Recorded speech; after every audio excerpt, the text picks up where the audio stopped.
Well, hi, this is Jay Arthur, author of Lean Six Sigma Demystified and the QI Macros.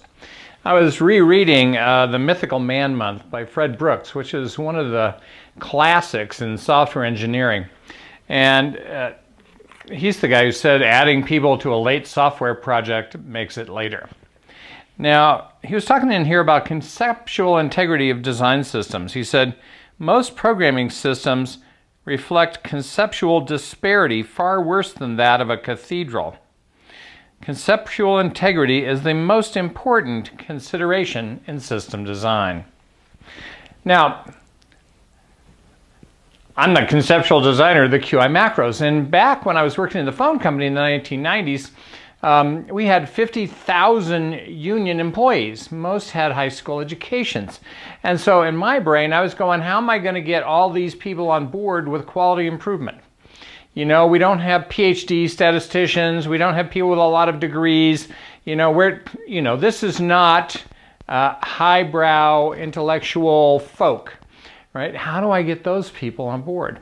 And so in my mind, when I'm working on things for the QI Macros, I'm always thinking about that high school person who's working maybe as a service rep or working on a telephone pole or something like that. Somebody who could really be productive and really beneficial to the company, but they don't have all this training. So, and I don't want to threaten them with all this math and statistics and stuff like that, right? So the way I've built the QI Macros is so that the average Joe or Susie can start making meaningful improvements right away.